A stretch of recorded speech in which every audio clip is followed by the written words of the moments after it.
The story behind this photo may actually blow your mind.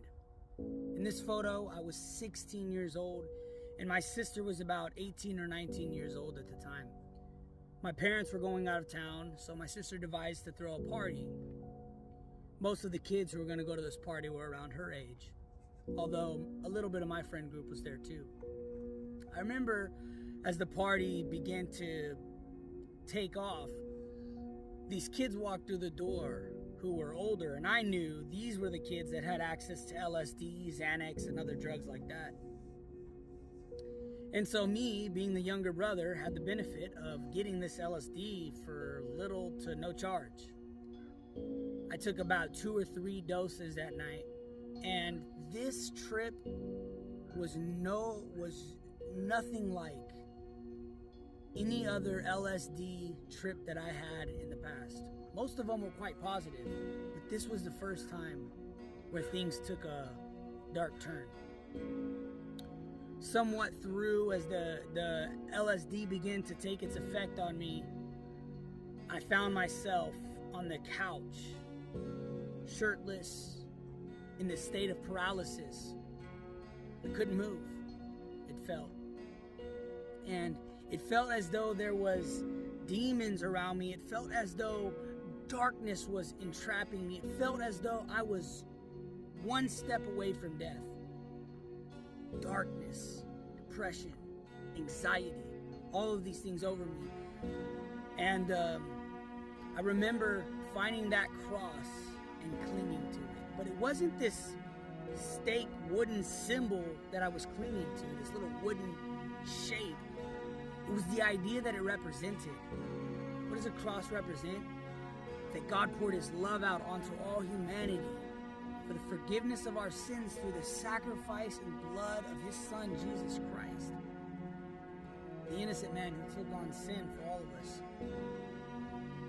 And that was the love that I clung to, that I knew that despite all of my sin, despite all of my anger and hatred towards God, the fact that I had spent most of my life cursing him and misrepresenting him and manipulating my ideas about him so that way they would fit my convenient lifestyle.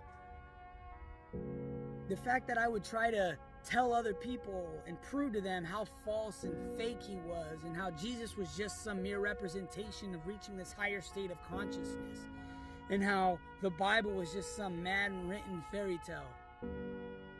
And I used all of the ideas and things about God to fit my convenient lifestyle. I created some false idea of who he was, if he really existed.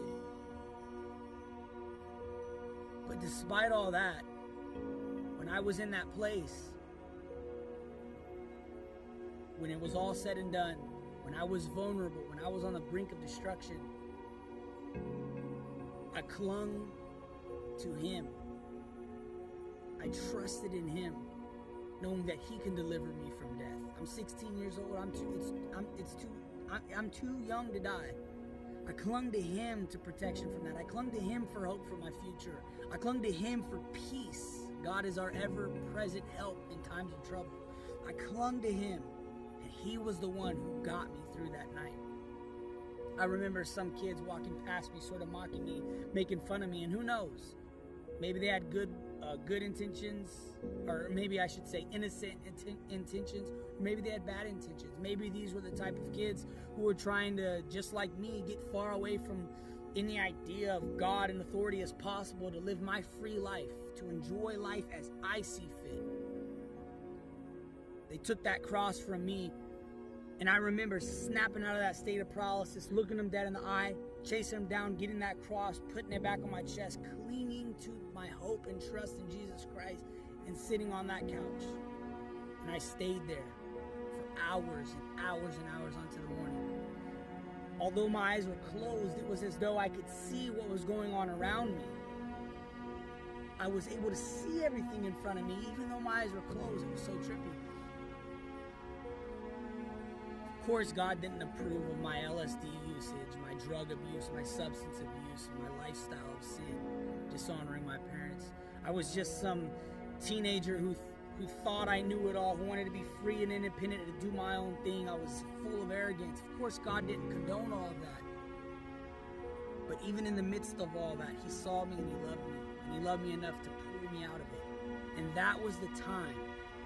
Those were the early signs that God was beginning to pull me out of that life of darkness, that life of sin, that life of ignorance and degenerates. God was pulling me out of that life of sin and bringing me into his glorious light. He was bringing me into a life of light and love and obedience and true freedom.